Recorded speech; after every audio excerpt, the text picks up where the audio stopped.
Salut tout le monde. Fait que là c'est aujourd'hui c'est la deuxième live qu'on fait pour mon petit projet Laravel sur un système de punch.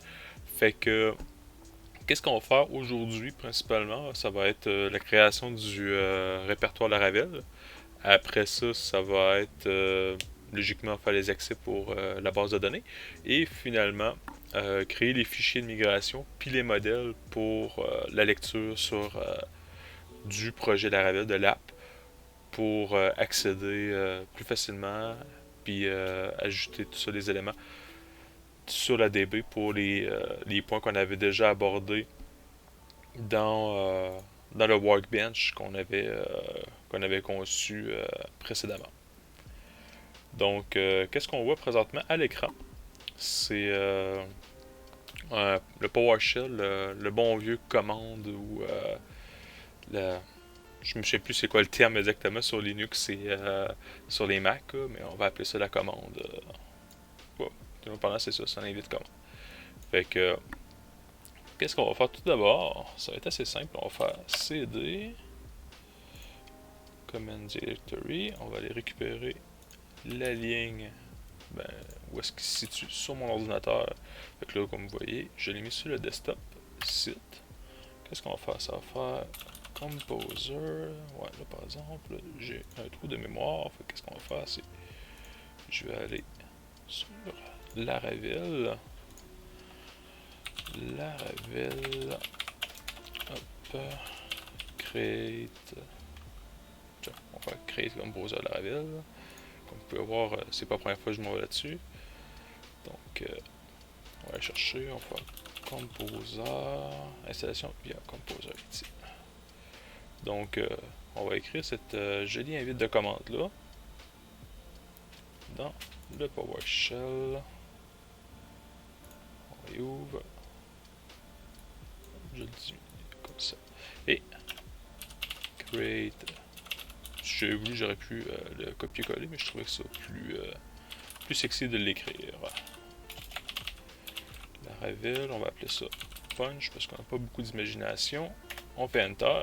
Là, c'est à ce moment-ci que automatiquement la Laravel va s'installer avec toutes les composantes, les vendors, tout ce qu'on a besoin, toutes les dépendances et compagnie. Fait que ça peut prendre quelques secondes, quelques minutes, dépendant de la machine et de la connexion Internet. Dans mon cas, ça risque de prendre peut-être à peu près 30 secondes à une minute. Puis là, c'est ça, pendant ce temps-là, on voit le sexiness que j'ai jamais pu faire parce que j'ai pas appris à programmer sur logiciel. Fait que mais le sexiness du texte et tout ça qui bouge sur le composer, là, présentement, il est bloqué à 55%. Qu'est-ce qui lui prend? Je ne sais pas. Ça va bien se débloquer à un moment donné. Ah ouais. Puis si vous écoutez la musique qui est en arrière-fond, c'est une chaîne YouTube Tokyo 16.9 qui fait jouer de la musique d'ambiance. Tout sexy. Tout beau pour les oreilles. Fait que c'est ça, ça load. C'est quand même assez long surtout quand on veut agrémenter ça. Fait que dans ça, je vais prendre une petite gorgée d'eau.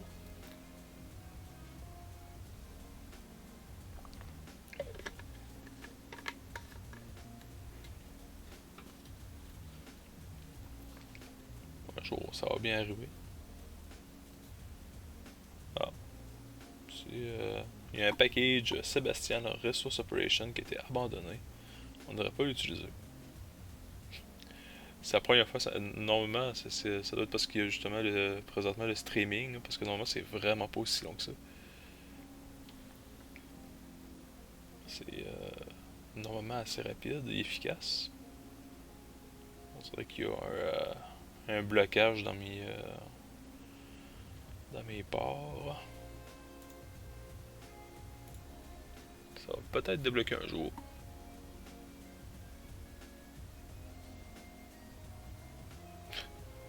Aïe aïe aïe.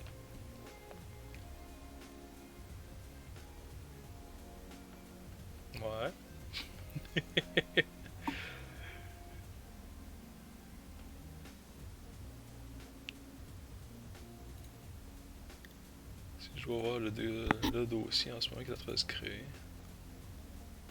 Ah, ça débloque. Bon, c'est fait. Fait que qu'est-ce qu'on va faire? C'était pas trop tôt. Fait que qu'est-ce qu'on va faire maintenant? Hop, CD punch. Fait que là on est rendu dans le bon répertoire. Là pour l'instant on n'aura pas besoin de faire d'autres éléments à court terme sur le sur le commande, l'invite de commande.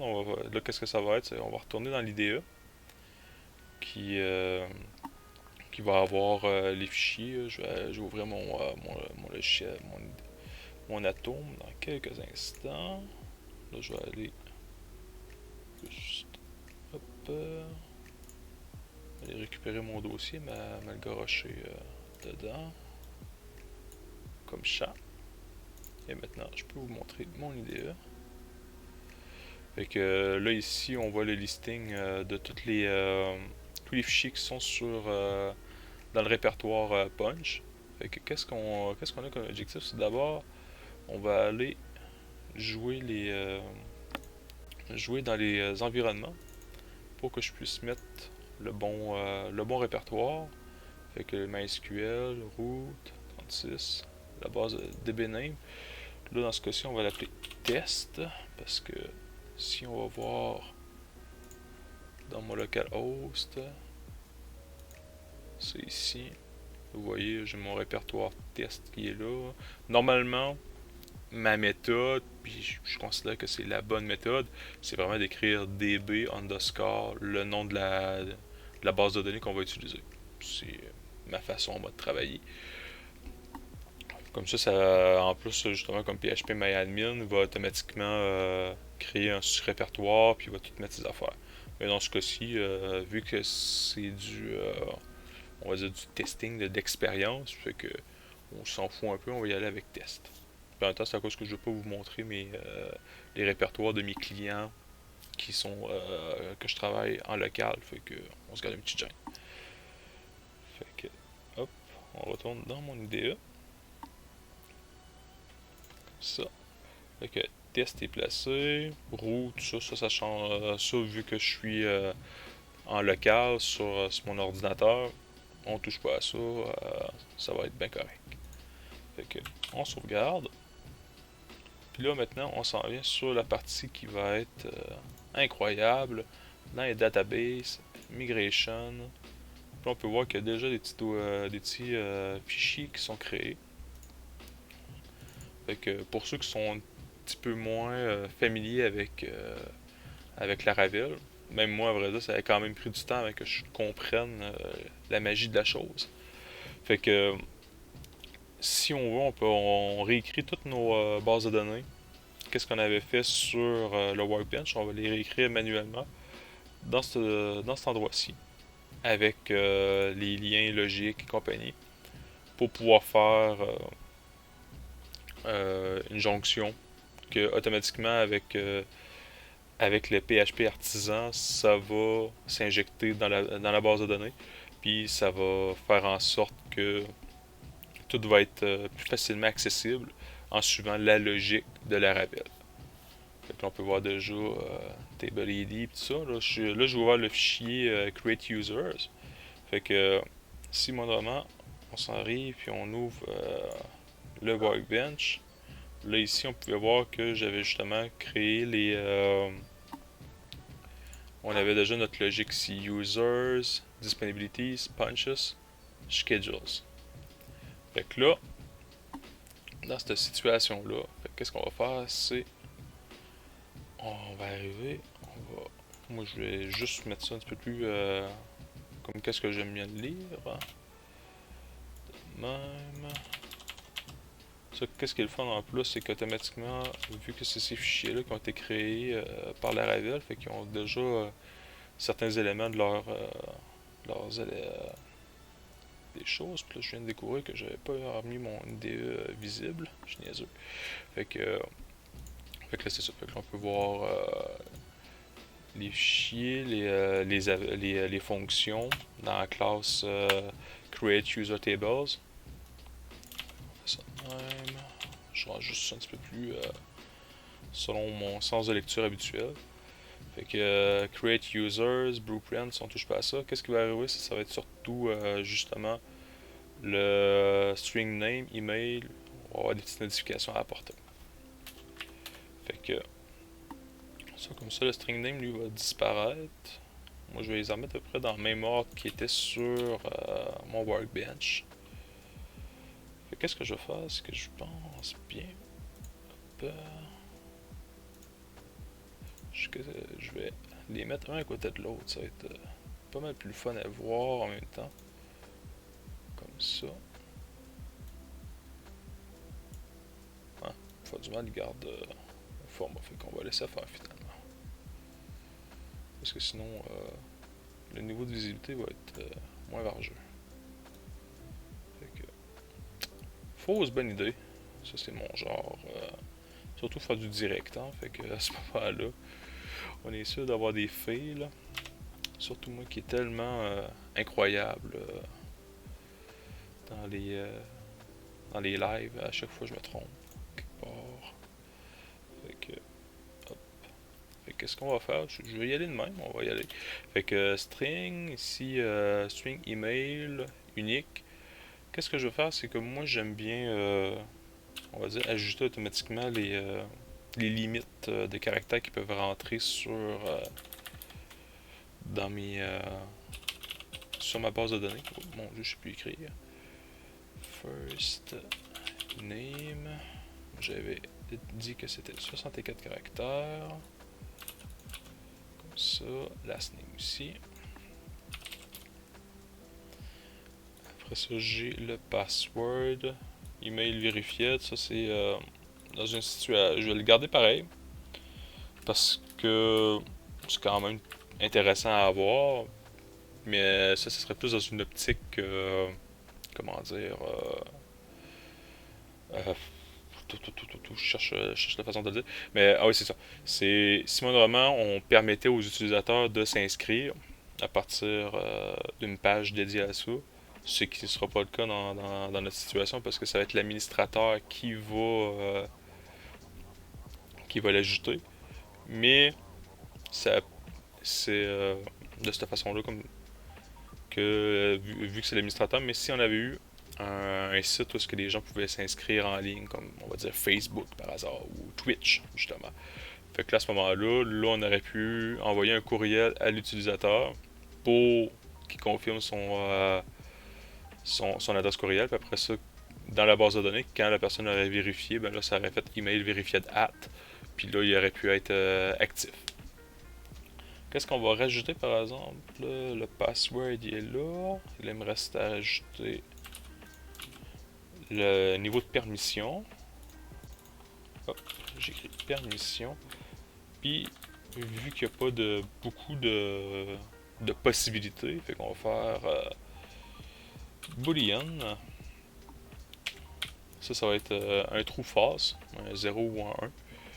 Puis ça va faire en sorte que, vu que l'administrateur, ça peut juste être, disons, un 0, admin, et 1 égale user. Là, on y va vraiment avec une logique que il peut juste avoir deux catégories de permissions. Mais dans d'autres projets, ça serait mieux peut-être d'utiliser un tiny integer. Que là, dans ce cas-ci, il pourrait avoir une floritude de permissions qui donnerait en fonction du niveau des accès différents. Mais là, dans ce cas-ci, on fait un projet plus simple. Et finalement, fait que le email vérifié, ça va être ça. Timestamp, remember token, ça va être justement pour que quand la personne se connecte, il va y avoir un beau petit case à cocher qui va dire qu'on va retourner sur le site internet, il va déjà être connecté.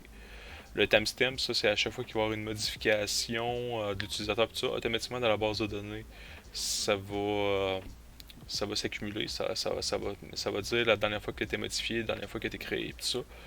Ça fait, on va dire, un suivi. Et le dernier, je vais aller récupérer un élément, si je me souviens bien, ça s'appelle soft delete. soft deleting. Là, je vais vous montrer qu'est-ce que je vois. Fait que là, comme ça. Fait que là, qu'est-ce que je cherchais, c'est soft delete. Ça, cette affaire-là, c'est que ça va faire en sorte, là, si je réussis à trouver où est-ce qu'il était déjà dans mon instead of delete at, c'est que ça, c'est quand un utilisateur va se faire supprimer ou désactiver.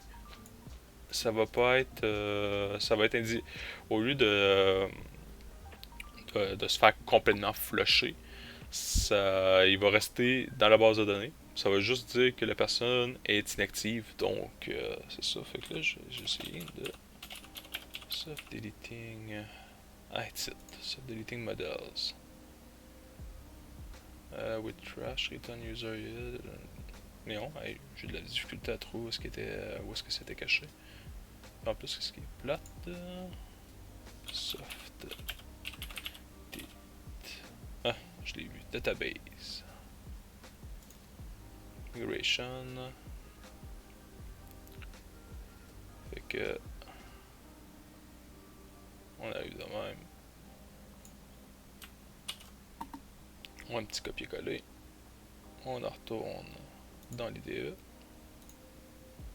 Puis on rajoute ça comme ça. Ça, c'est pas nécessaire de rajouter cet élément-là. Ça va être automatisé. Là. Fait que comme ça. Fait que on a notre user. Là, à cette heure, on va aller faire les autres tables qui étaient disponibilities, bunches et schedules. Fait que, qu'est-ce qu'on va faire? On va simplifier, on va faire duplicate. On va create schedules de cette façon. Top. On n'oublie pas de changer les éléments. Ça ici. Create schedules. Parce que ce qui est le fun, qu'est-ce qui est important de noter aussi. Ah, tiens, j'ai remarqué que je. Ah, j'ai oublié de sauvegarder, c'est pour ça.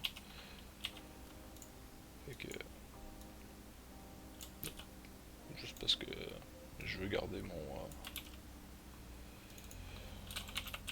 Comme ça. C'est que. Qu'est-ce qui est important, c'est que. Toujours y aller avec au pluriel. Parce que aussi, il y a ça avec Laravel pour, on va dire, nous sauver du temps. Et automatiquement, il y a certains éléments, il y a certaines choses qui vont être liées au pluriel. Tout ça fait que justement, quand on fait un modèle, si notre base de données est déjà écrite au pluriel, lui, on n'a pas besoin d'y redire quand on va faire nos requêtes.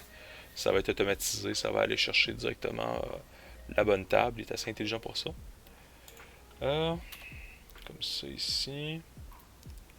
Ici, c'est un unsigned integer. Là, ça va être le start time. Ça, pas besoin d'indiquer. Si on était vraiment paranoïaque, on pourrait y aller pour un big int, parce que si normalement on espère que notre projet va être encore fonctionnel, dépasser 2030 quelques, je me souviens jamais par cœur, mais quand on va dépasser les epoch time, à ce moment-là, là, ça pourrait être utile. Fait que table string description. J'ai indiqué 256 caractères qui pouvaient rentrer là-dedans. On ferme ça de même. Puis, cette table-là, on avait parlé que ça allait être avec des foreign keys. Fait que là, à ce moment-là, qu'est-ce qu'on va faire? On va retourner sur le site de Laravel. Hop, je cherche juste mon. J'ai rien que deux écrans. Juste avec ça, je trouve que ça me manque d'écran supplémentaire. Fait que. On va retourner en haut de tout. Puis on va écrire foreign key. Ah, t'es ici. Foreign key constraint. Fait que là, on peut voir justement comment ça fonctionne, les foreign keys.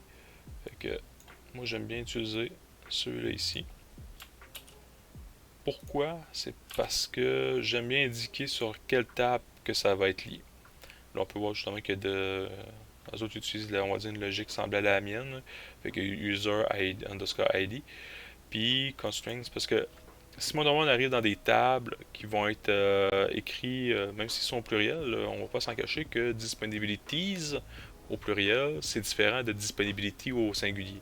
Fait que à ce moment-là, si on garde toujours l'habitude d'indiquer la table, on évite des situations d'oubli, puis d'erreurs qui pourraient arriver, puis après ça, que ça va être l'heure du debug, ça va être de la merde.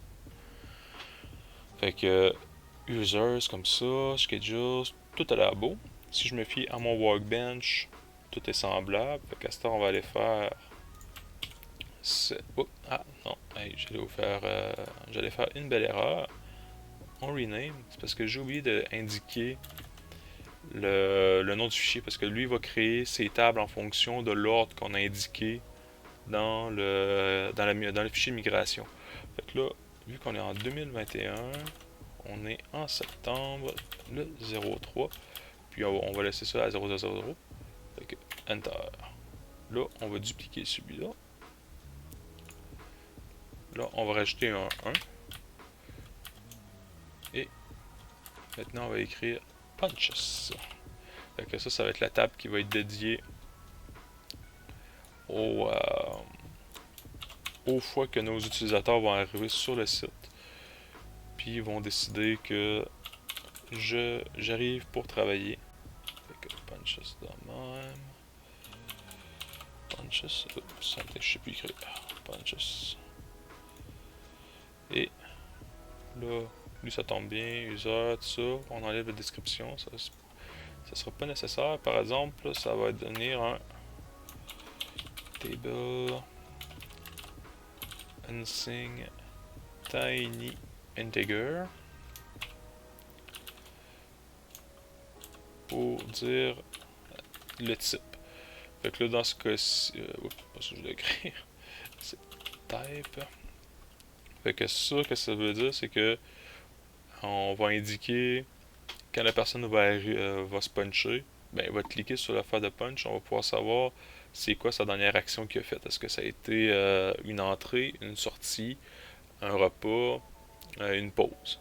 Fait que là, à ce moment-là, fait que là, si on arrive 0 égale sortie, 1 égale entrée, ça c'est vraiment rien qu'une question de note pour quand on va aller ça relire. Ça sera pas, ça va apparaître nulle part d'autre. Entrée, repas, début. 3 égale repas fin. 4 égale pause, début. Et 5 égale pause, fin. Fait que ça va être vraiment quand on va vouloir ça relire. Ceci là, se rappeler de quoi que servait chacun des éléments, ça va être à cet endroit-là. Et hop, duplicate encore. Ça. Create disponibility. Disponibilities. Des fois, c'est assez difficile de s'en lire. 02, oui, tout est beau, parfait, on fait Enter.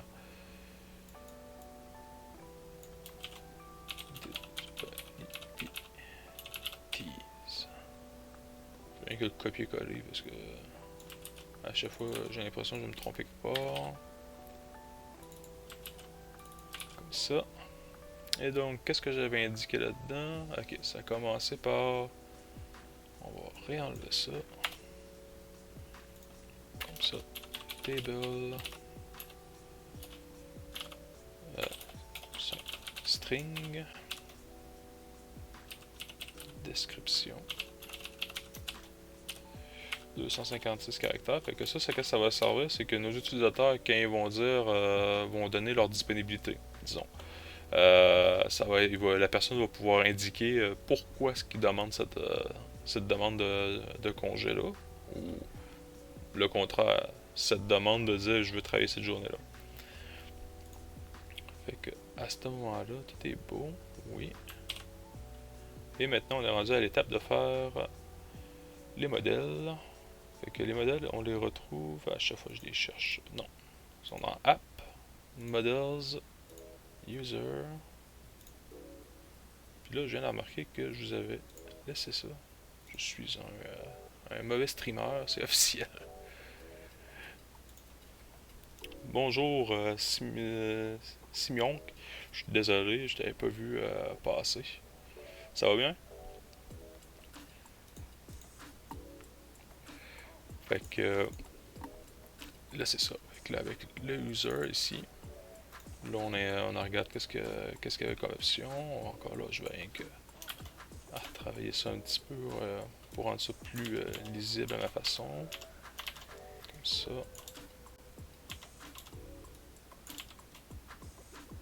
Ça. Ça. On a presque terminé. Comme ça.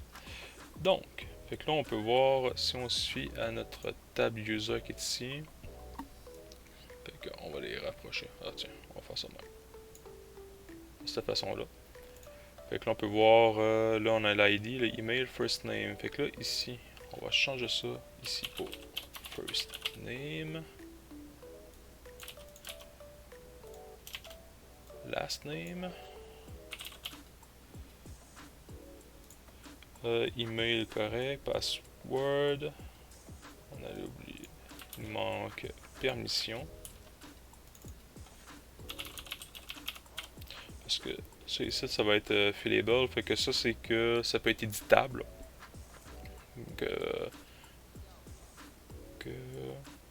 Puis des fois, j'ai encore un petit peu de difficulté pour être franc avec vous. J'ai encore un petit peu de difficulté à comprendre exactement qu'est-ce qui est le sens de fillable, hidden. Il faut encore que je lise.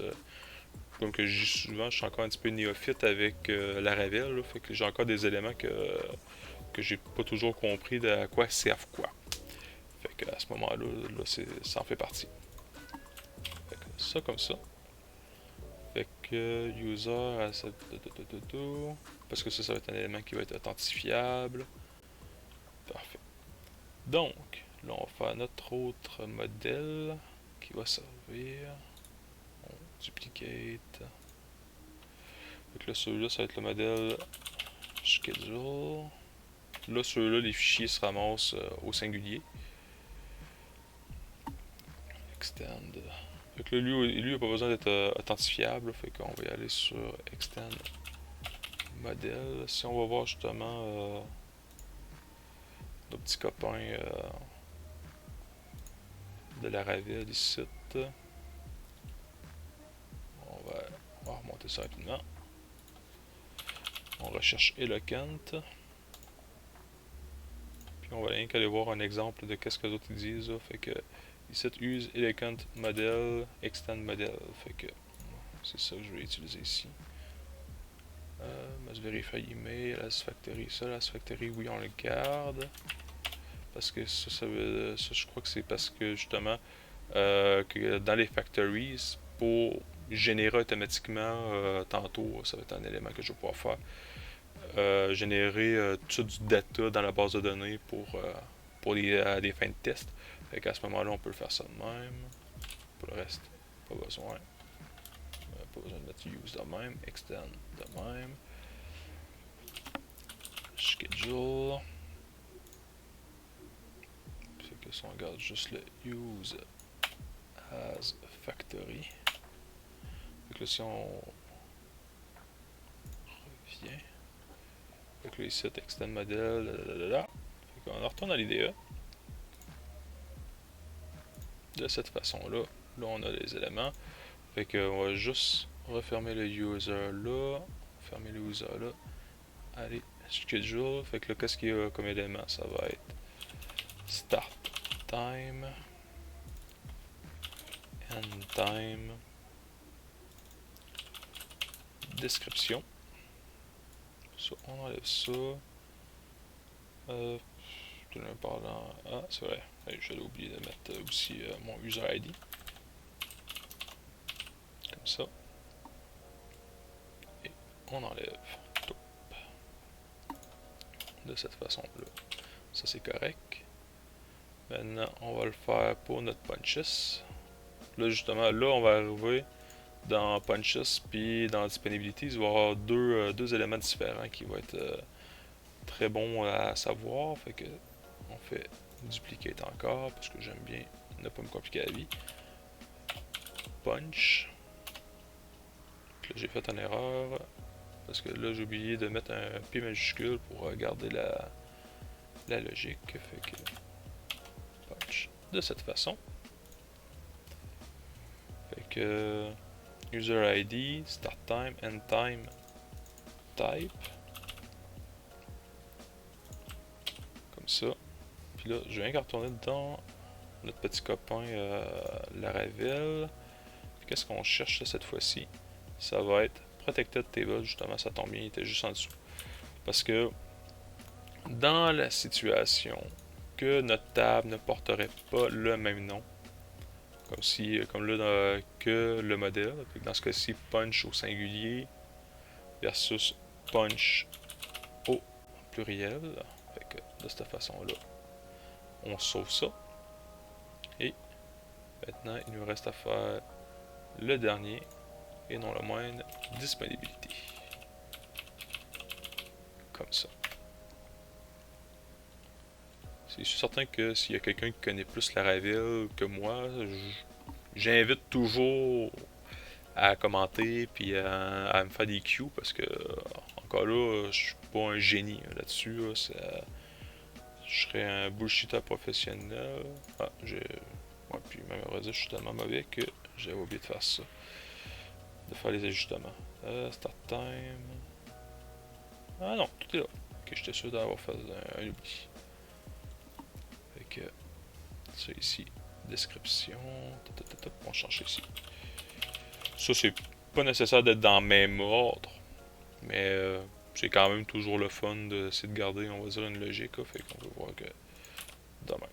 Fait que de cette façon-là, tout est beau. Fait que là, on a fait nos modèles. Fait que si je vais voir ma table de matière que je m'étais mis. Fait que là, il va nous rester à faire les fichiers de migration. Là, pas les fichiers de migration que je raconte là, mais les fichiers de factories et de seeders.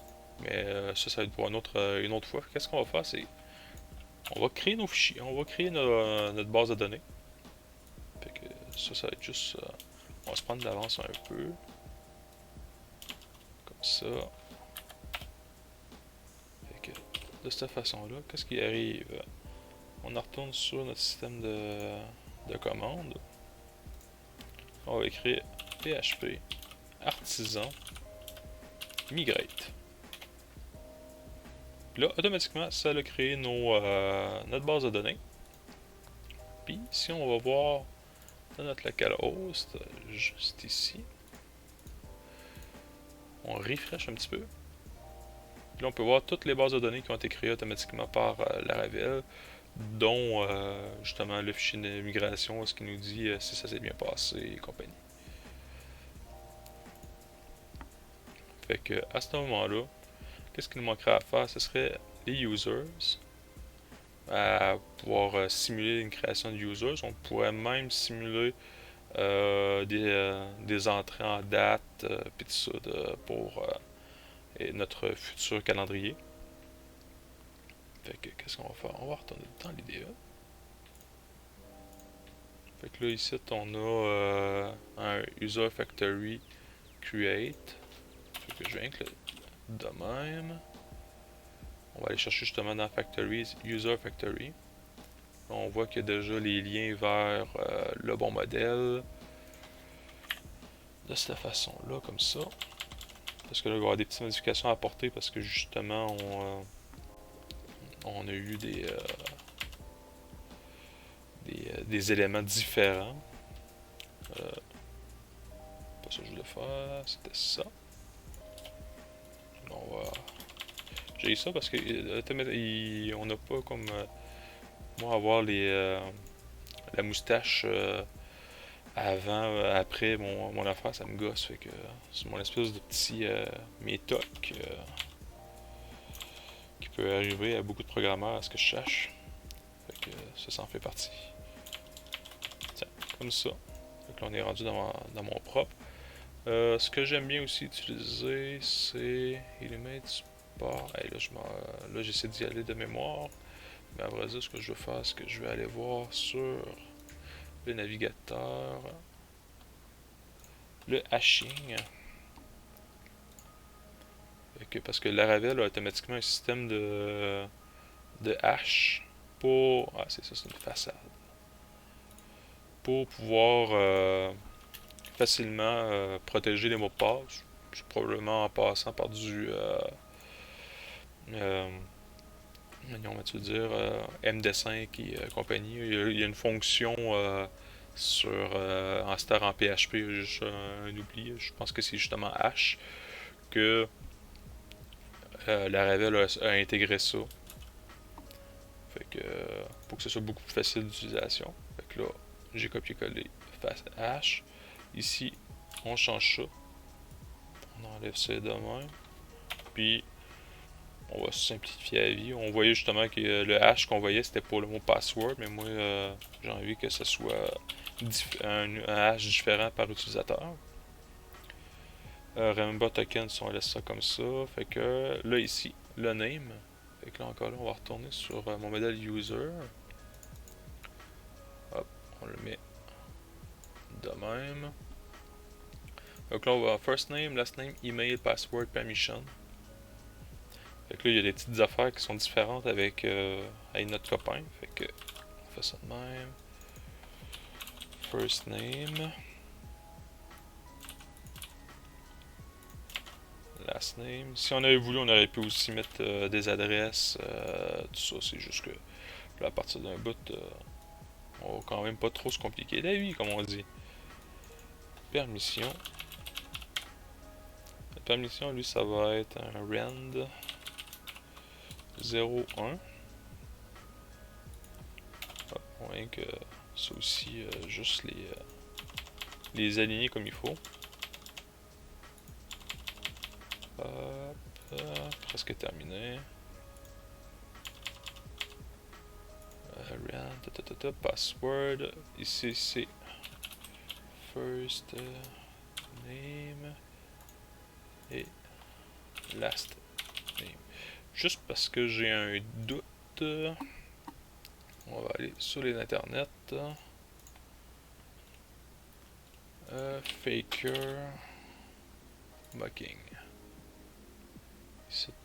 Parce que ils disent, je cherche où est-ce qu'il y a le lien vers. On va écrire Laravel Faker Database. Non, ça c'est pas le bon. Je pense que c'est celui-là ici. Vendor, Autoload, ça y ressemble. Qu'est-ce qu'on veut avoir? Ouais, c'est ça. First name female, first name. Fait que nous, on veut avoir un first name ici. On s'en fout un peu du sexe. On n'est pas sexiste. Parfait. Je fais que je les avais bien écrits.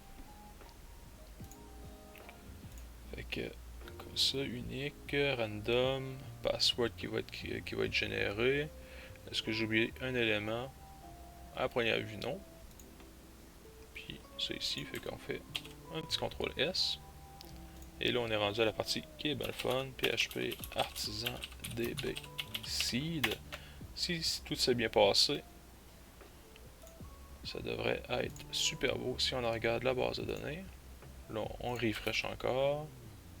Ah, on voit justement qu'on a 10 nouvelles lignes là-dedans. On va voir nos utilisateurs.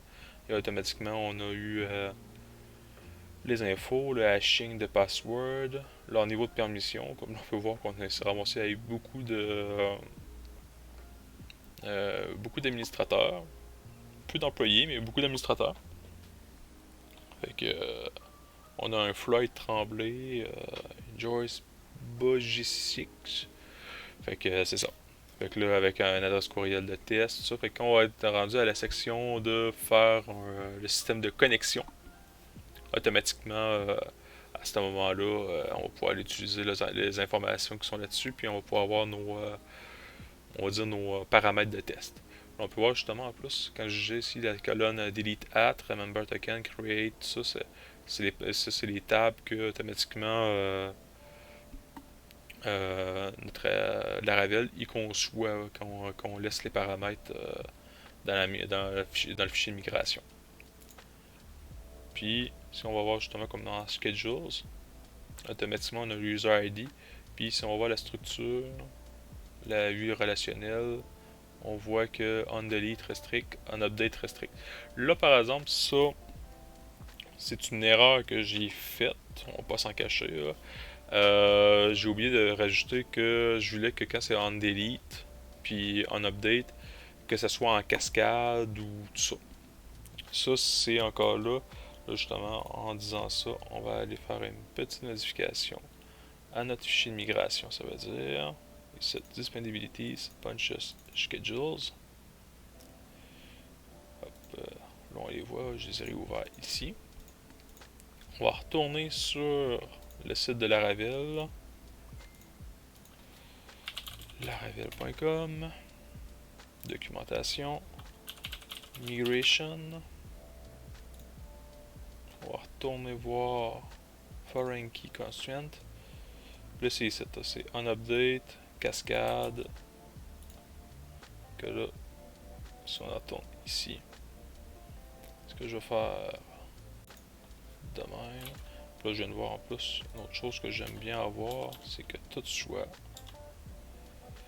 bien coordonné. Fait comme ça, onDelete, onUpdate. Parfait. Normalement, je mets pas mal no action parce que je considère pas ça utile de l'indiquer. Fait que, comme ça. Parce que, à vrai dire, en logique, à part si.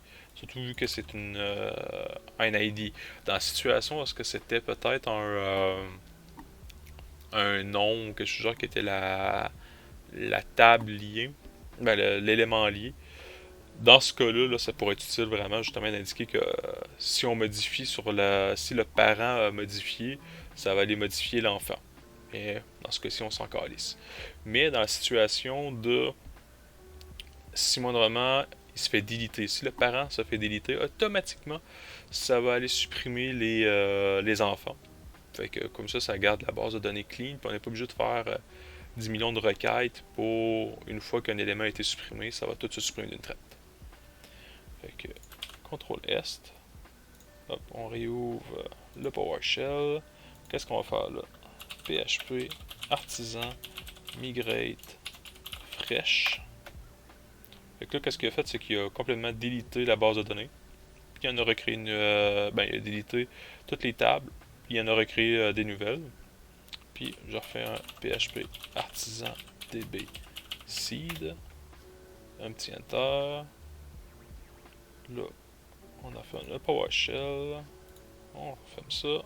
On s'en va voir de localhost. On refresh.